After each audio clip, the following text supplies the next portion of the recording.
Mayam Grumzari Don English Impact News ne Raj Nongthombam Manung Hutna Hariba 360-degree analysis of news and events ta Mayam Butram Nokchari. Manipur da Haukiba Thamari help Manga Fazal have Tare Nasiga 144 days Suzlak Pagi Tanka Kasida Narangsi Anoba Natraga Home Development Hive Taragadi Damdamasida Kugi Tonga Police Station Aduga Manipur Police Training College Nisingba Mafum Sing Sidagi Lut Taukiba Nongmai Mayam Singasi Numitara Mangani the Gata Narang the Paraga Numitara Tara Mangani Manung on or before 6th of October Tang Pogi Manung Zeta Oidini, Sigi Manung Zeta Nomi Amselo Picket Masana Kangna. Sigi Mamang the Pirpagadi, Sigi Manung the Pirpagadi to Dopa and Yoiba legal action Lauro have you Humdunetu Sigi Matunda. See how the Pir Targadi Maduta Police Net Tanga Kondra Papa Pun Batau Targadi Madu the legal Oiba actions in Lokalakani Habi Wapum Langaki Makedagi. Maruin a Chief Minister gi letter hetangarang si press not ama Tadorok Tanamasi media Pumbatangasilo Yauna Hatraduna Lai Wapum di High River no Mitra Mangani Manung Danomai looted guns Mayamsi return to Wana Traga Tingalata target consequences Madu face to Bugi Wapum Mambla Sikara High River no missing a sea Lokotpang with Ribbon Hoju Hopusata Mang High River no Miam a sea Miam gi in handle Liram Madribra Leram Targadi Makoi Tasing Tingala Kaduribra Habiting Bohang Leduga Tingala Gudamutalangaki Maike de Quick strict Chay Tabi Mohuta Habitare Makoida welcome to Bahiana encouraged to Mongi invitation told to Bakarino Hamlet Wapum Sing like Hariba Tongan Wapum Sing Sigmatang Sidakan and Don't Impact News Ki Manung Huniki from the Links in the Library joining us tonight on Manung Hutna. Retired IPS Officer Oza S. Manglemjao Manglemjao Hamta. Welcome to the show. Appreciate you joining. Also joining us, Hueiyen Lanpao editor Oza Maibam Dhanabir Meitei Oza Dhanabir. Welcome to the show. Appreciate you joining too. And also joining us, Manipur University Law Department gi Head Amadi Associate Professor Dr. Yumnam Premananda Oza Premananda. Welcome to the show. Appreciate you joining too. Ahan Basi Oza Manglemjao Talak Zamalem. Kamai Thambibia Huzik Lai Belenga ki Maike degi Mitra Mangani Manungda Kulai Miam Selo return to Rona Tragadi consequences face the Gunia Tang Turk doing around the Patargadi Tang Taruki Matunda Turk House no missing say Halata Targadi Teretagidi State Amadi Central Forces Miam Season Araga Kuigi Yam Akanba rigorous coming operation Mayam Sataragani have you often Pundori Hetare Adu Targadi High Mankre Natraga Luta would have been on Miam Sing a sea Halapia Bagi Wafum Sing Wibra Komaitambiaza. Masiki matangsi akoina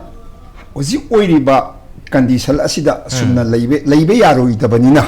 no madra no the rule of law si purakta yadabani aduna sarkar gidi masana masi no madra no madi madu recover tawna bo hotna ba haibasidi adum pending da leiraba pot amani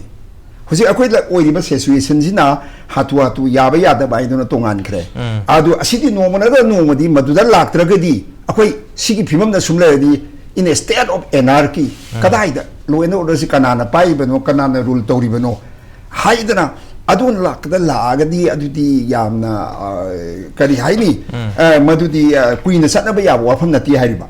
Aduna, Adu, Fusik Oiba Sesui Senjeda Akoigi. Government administrator na, higher officer na, Akoi, public confidence of Matambagi. Adugi, public confidence of Matambadi and Darkar Widi. Aduna Tragadi, Kayam, my papa Paktaba, Haiba Adugi, Yangle Rome, the Sum Lakani, Aduna, Masi, my partner Baida Makta, Aquina, government Sina, both central and the state government Sina, Pazana Nangari, but Murum Rooms Holy, but my arms, Kuanba, was out of the full confidence of Malahan Bama, at the Kadai government Sina. PC por Kadorige, Equi life is secure with Purakadorige Habasi, Masi Mayek confidential Henaba approach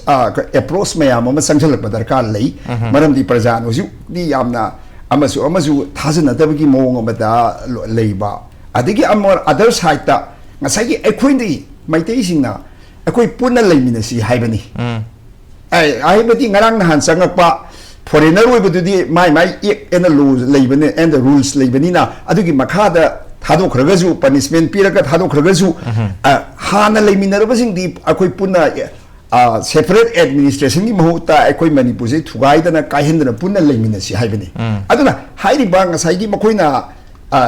Didn't in a Biarika Haiba Dugumba, you Wakaladuga, ꯑꯩꯈꯣꯏꯅ ꯂꯩꯃꯤꯟꯅꯁꯤ ꯍꯥꯏꯁꯤꯒ ꯑꯅꯤꯒꯤ ꯑꯦꯄ꯭ꯔꯣꯆꯁꯤ ꯌꯥꯝꯅ ꯈꯦꯠꯅꯔꯤ ꯁꯤꯒꯤ ꯃꯇꯥꯡꯁꯤꯗ ꯀꯔꯝꯕ ꯃꯑꯣꯡꯗ ꯀꯃꯥꯏꯅ ꯂꯪꯗꯥꯏ ꯑꯃ ꯃꯁꯤ ꯄꯨꯁꯜꯂꯛꯀꯗꯒꯦ ꯍꯥꯏꯕꯁꯤꯁꯨ ꯃꯁꯤꯁꯨ ꯑꯆꯧꯕ ꯒꯚꯔꯟꯃꯦꯟꯠꯒꯤ ꯌꯥꯝꯅ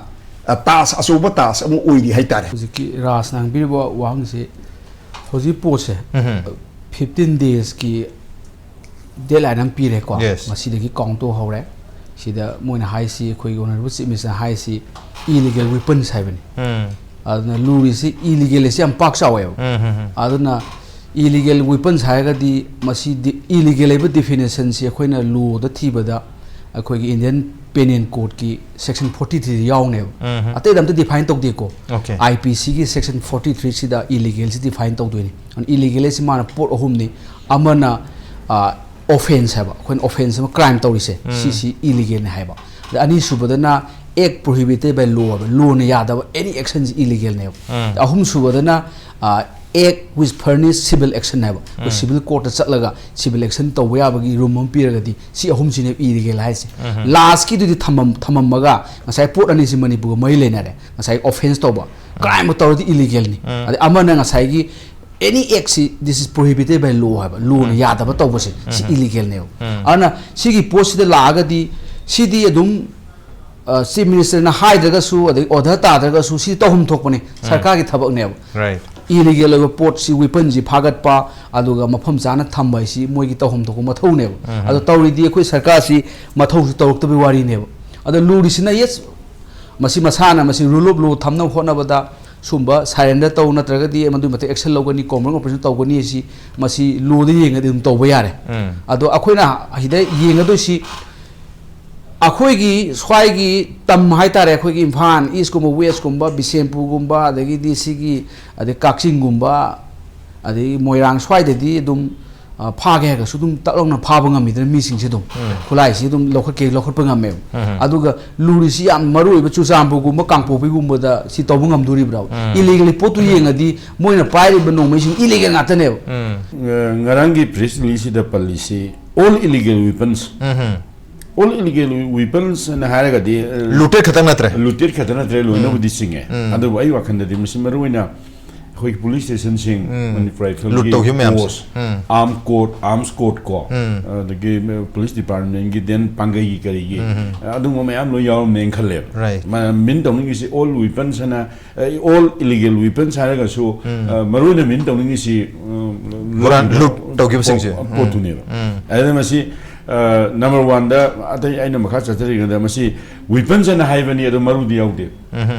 hanjalo haisida marudi ka tho mun ne kan su onde marudi lok sabha da even member nu pip naga haivado more than 6 lakhs bullet haivani lok sabha da bare loiba kan no da adu numi maru